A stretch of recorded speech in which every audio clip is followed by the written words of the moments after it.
Fala, gente, tudo certo? Bearish Market aqui na área com mais um vídeo para o canal. Hoje com a aula de número 18 da nossa série de Swing Trade aqui nos indicadores fundamentalistas, né? Trazendo aí para vocês mais um daqueles que eu considero os fundamentais para tu fazer uma boa análise de uma empresa, de um papel que tu quer entrar. Dívida sobre patrimônio, mais especificamente dívida líquida sobre patrimônio líquido ou dívida bruta sobre patrimônio líquido. Vamos ver as duas variações e como tu vai usar isso para ver se uma empresa é sólida ou tá pisando em ovos, tá, gente?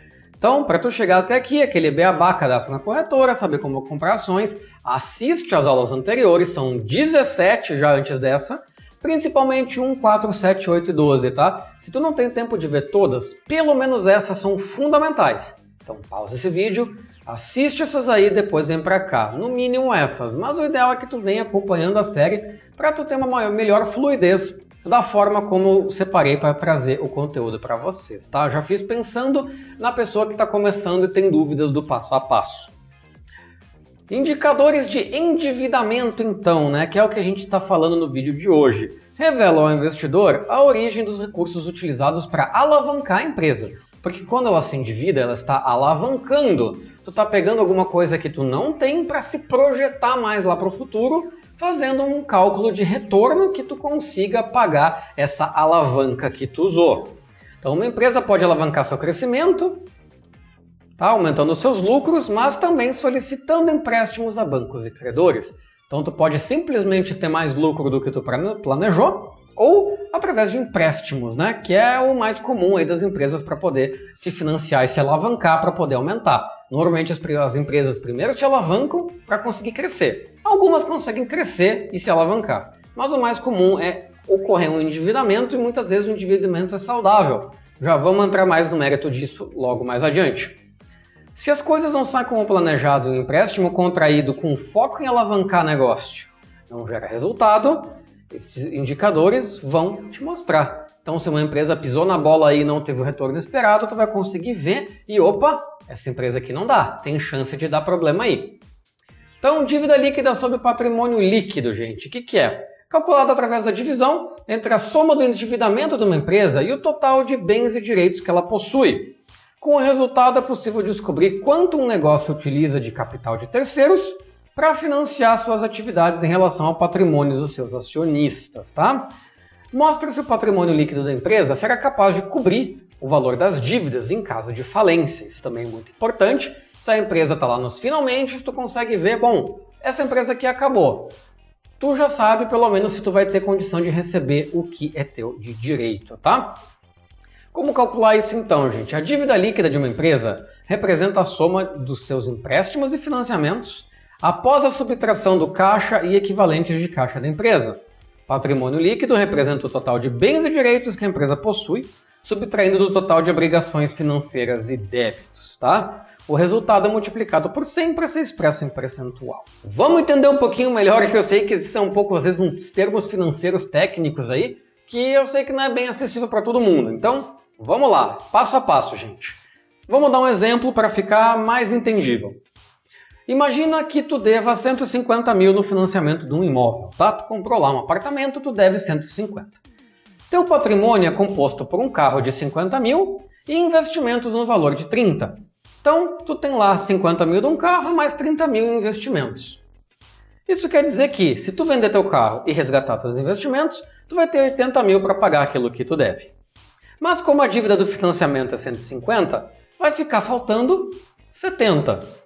Essa é tua dívida líquida. Então vê que mesmo tu não tendo vendido as coisas, a dívida líquida é o que sobra considerando que tu vendesse. Ele considera que tu tem esses bens ali avaliados, né, feito o valuation deles, avaliados, e deduz isso do montante que sobra. Essa é a tua dívida líquida, tá? Então tu tem uma dívida bruta aí de 150, mas tu tem uma dívida líquida de 70, que já é descontando tudo aquilo que tu tem para dar em troca caso seja necessário.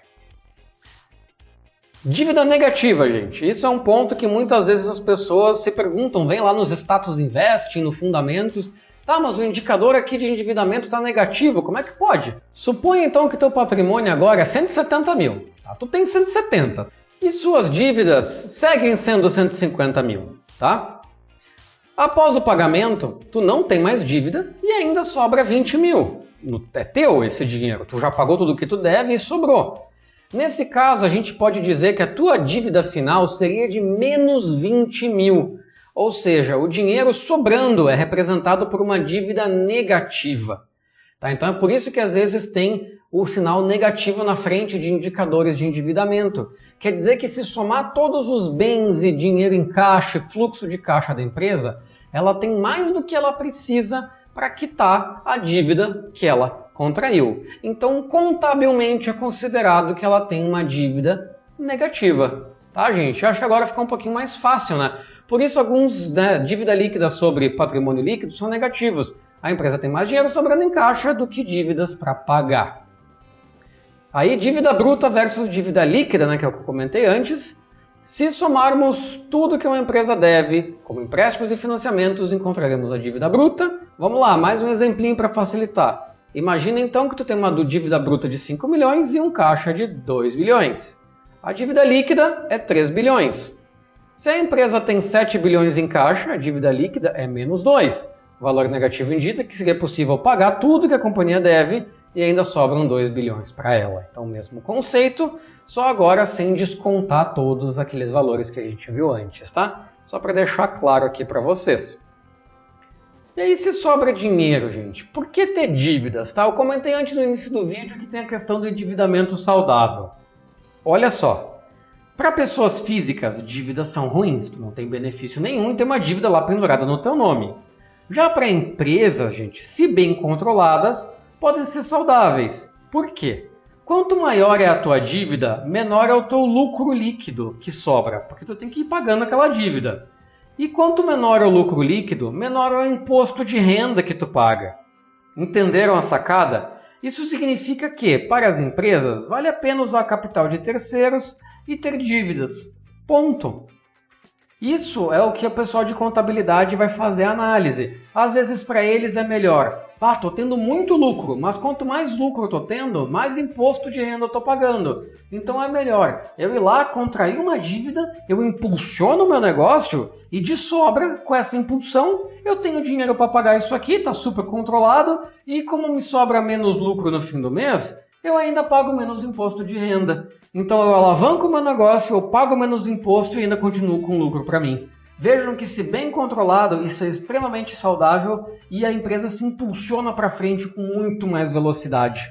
Tá? Então, por isso que as empresas mantêm dívidas, mesmo podendo quitar elas inteiras. Simplesmente não vale a pena. Beleza, tenho dinheiro para pagar, pum, desprendi um baita de um valor de caixa para zerar essa dívida. Agora, mês que vem, eu estou sem o dinheiro no bolso, caso eu precise fazer alguma coisa, e ainda o meu lucro vem ainda somado da parcela da dívida, que agora está sobrando, e aí eu vou ter que pagar imposto de renda em cima desse lucro excedente. Então, muitas vezes não vale a pena. Então, o endividamento é uma maneira de alavancar o negócio, como eu comentei.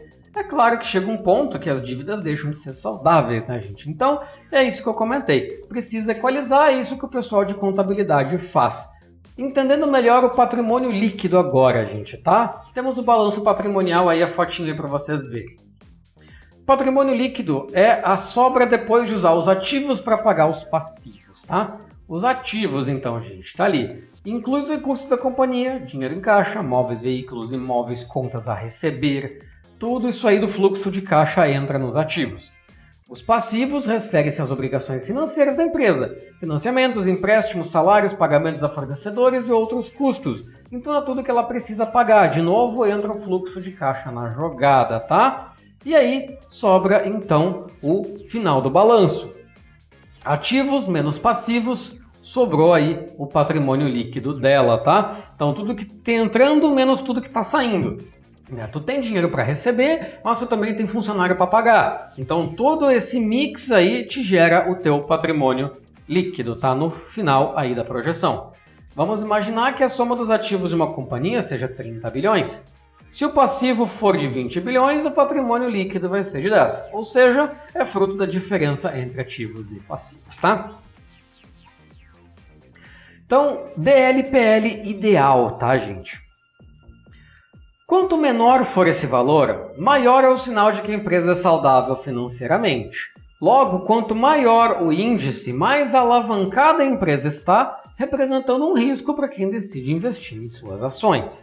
Tá? Vejam que a gente tem dívida em cima e o patrimônio embaixo. Então, quanto mais dívida tu tiver, isso é matemática, gente, é a parte de cima da equação. Mais dívida tu tiver sem mexer no patrimônio, o indicador DLPL cada vez sobe mais. Então, se tu contrai muita dívida sem aumentar o teu patrimônio, ou seja, sem sobrar mais dinheiro em caixa, sem ter mais lucro, DLPL cada vez sobe mais. Então, tu já consegue ver se uma empresa está dando passo maior do que a perna, tá? E quanto menor for, ou no caso de ser negativo, é sinal de que a empresa está super sólida e tem, inclusive, mais dinheiro entrando do que o que ela precisaria para pagar as dívidas, tá? Tem uma regrinha de ouro, gente, que diz que a empresa deve estar entre 50% e 80% do seu patrimônio endividada. Então, daria um DLPL de 0,5 ou 0,8.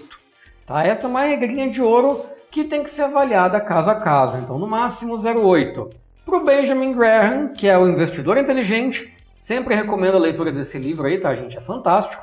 É o cara que ensinou o Warren Buffett, tá? Só para vocês terem uma ideia. Então, esse número só pode ultrapassar 1,1 se a empresa tiver uma estratégia muito agressiva e sustentável de crescimento. Então, o Benjamin ele ainda vai um pouquinho mais. 1,1, um pouquinho mais do que o teu patrimônio em dívida, aí, 10%. Até ali ele considera saudável. Fora desse limite, gente, é se realmente a empresa ela daqui a pouco tem uma estratégia de crescer muito em pouco tempo, então ela se alavanca muito, mas ela tem uma capacidade de gerar lucro muito alta. Então ela consegue inverter isso muito rapidamente. Então aí, tenham esse valor em mente, gente. Fora disso, tem que ter uma explicação muito boa. Às vezes tu vê empresas que estão estourando aí no mercado, tu vai olhar o indicador DLPL, é 6, é 8, é 12. Tipo uns absurdos assim. Ou seja, a empresa pegou um montante de capital estratosférico. Tá? Então, se ela não tiver uma forma de gerar muito lucro em pouco tempo, isso aí é prego no caixão, tá? Por isso que muitas vezes tem que ficar de olho, porque essa conta vem, tá? Essa conta ela vem e se tu tiver posicionado quando essa conta vier, tu pode se dar mal. Quando que essa conta vai vir? Num anúncio de resultados. Tá? Todo trimestre as empresas têm que postar os seus resultados e aí vai dar lá que a empresa fulana de tal que estava bombando teve um lucro de tanto, mas está devendo 10 vezes isso. O que vai acontecer? Lá embaixo. Né? Tem muita empresa que acontece isso com bastante frequência. Ela vai lá, fomenta, estratégia, aumenta o endividamento, a galera compra mais, chega no anúncio do resultado, o lucro subiu 10% e a dívida 50%. Entende mais ou menos a questão? Vale lembrar, gente, que nenhum indicador tem que ser analisado individualmente, tá? Então esse aqui é mais um para somar na nossa lista, já tem vários aí. Ao comparar a DLPL de empresas, devem ser do mesmo setor, porque empresas diferentes têm necessidades financeiras diferentes. Uma empresa forte na indústria que precisa ter um parque fabril grande, tipo uma WEG, tem necessidades de empréstimos diferentes de, por exemplo, uma empresa que trabalha só com desenvolvimento de software. Tá? Por exemplo, uma empresa também de transmissão de energia. Olha o montante que tu precisa para fazer uma linha nova de transmissão de energia. Diferente de, por exemplo, uma empresa que trabalha, por exemplo, com financiamento automotivo. Que o que ela faz é só burocracia, é papel, é agregar valor, é ganhar juros. Então essa empresa aí não precisa se alavancar da mesma forma que uma empresa de transmissão de energia precisa. Então tu não pode comparar a DLPL de setores diferentes, tá? Tem que ser do mesmo setor para isso fazer sentido. Nas próximas aulas, gente, então nós vamos ver a análise fundamentalista completa com todos os indicadores que a gente já viu e vamos avaliar empresas aí, então, usando essas nossas métricas aí, tá? Frase do dia, não fique olhando o relógio, faça como ele, mexa-se. Gente, obrigado por ficar comigo até o fim desse vídeo, tá? Dúvidas que possam ter ficado, deixa embaixo nos comentários. Se inscreve no canal, deixa teu gostei, segue nas redes sociais. Tudo isso é de graça e ajuda a gente a pra caramba crescer aqui com o canal, tá? Vocês não têm ideia. Muito obrigado, forte abraço e até a próxima.